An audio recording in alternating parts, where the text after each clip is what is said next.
नमस्कार दोस्तों, आज बात करेंगे ट्रम्प के टैरिफ के बारे में। ये टैरिफ वर्ड आपने हाल ही में बहुत सुना होगा और इसका इम्प्लीकेशन क्या है। जो यूएस गवर्नमेंट टैरिफ्स लगा रही है वर्ल्ड के ऊपर, इकोनॉमीज पे क्या इम्पैक्ट पड़ेगा, इसके बारे में कुछ समझने की कोशिश करेंगे। हम बात करने वाले हैं एक बड़े ट्रेड शेकअप की जो इंडिया और यूएसए के रिलेशन को इम्पैक्ट कर सकता है। यूएस गवर्नमेंट ने इंडियन गुड्स के ऊपर 27% तक का टैरिफ लगा दिया है। अब समझने वाली बात यह है कि यह इंडिया के लिए एक मुसीबत है या एक नई अपॉर्चुनिटी की दस्तक है। चलिए समझने की कोशिश करते हैं। आपने सुना ही होगा कि यूएस और चाइना के बीच में ट्रेड टेंशन चल रहे हैं। अब ट्रम्प सरकार ने टैरिफ्स इंपोज करके ट्रेड्स को पुश करने का प्लान बनाया है। टैरिफ्स यानी कि एक प्रकार की इंपोर्ट ड्यूटी। यह एक प्रकार का टैक्स होता है जो इंपोर्ट्स के ऊपर लगाया जाता है। समझने की बात यह है कि यूएस का एवरेज टैरिफ 3.3% है, जबकि इंडियन गुड्स पे पहले 17% तक का टैरिफ लगता था। अब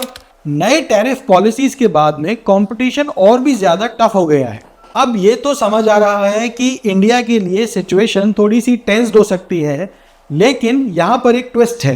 यूएस केवल इंडिया पर नहीं बल्कि वियतनाम, चाइना और बांग्लादेश के ऊपर भी नए टैरिफ पॉलिसीज को इम्प्लीमेंट कर रहा है, जिसका मतलब है कि यह कंट्रीज भी काफी महंगी हो जाएंगी और यहाँ पर दस्तक देती है एक नई अपॉर्चुनिटी इंडिया के लिए, जिससे इंडिया अपने एक्सपोर्ट्स को बढ़ा सकता है। टेक्सटाइल इंडस्ट्री में बांग्लादेश के ऊपर ज्यादा टैरिफ लगने की वजह से इंडिया एक बेहतर ऑल्टरनेटिव बन सकता है। इलेक्ट्रॉनिक्स में ताइवान सेमीकंडक्टर्स में आगे है, लेकिन India packaging and chip manufacturing में नई अपॉर्चुनिटीज को ढूंढ सकता है। मशीनरी एंड ऑटोमोबाइल्स में भी इंडिया के पास अपॉर्चुनिटी है नई इन्वेस्टमेंट्स की।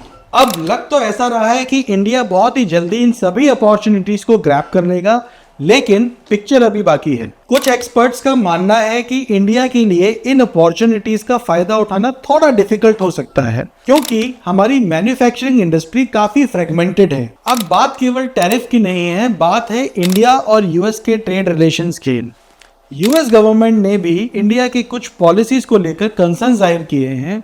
यदि यूएस और इंडिया अपने कॉन्फ्लिक्ट्स को रिजॉल्व कर लेते हैं तो यूएस से $बिलियन के नए ट्रेड्स मिल सकते हैं। अब सवाल उठता है कि इंडिया इन अपॉर्चुनिटीज का फायदा कैसे उठा सकता है। यदि इंडिया को ग्लोबल ट्रेड में स्ट्रॉन्ग पोजीशन लेनी है तो इंफ्रास्ट्रक्चर में बड़ा इन्वेस्टमेंट करना होगा, पॉलिसीज को और ज्यादा बिजनेस फ्रेंडली बनाना पड़ेगा और एक फ्रेंडली इन्वायरमेंट देना होगा फॉरेन कंपनीज को इन्वेस्टमेंट्स के लिए। तो दोस्तों, ये था एक छोटा सा ब्रीफ डिस्कशन नए टैरिफ पॉलिसीज के हिसाब से इंडिया के चैलेंजेस एंड अपॉर्चुनिटीज के बारे में। आपका क्या सुझाव है कमेंट में शेयर करना ना भूलें और चैनल को सब्सक्राइब करना ना भूलें। धन्यवाद।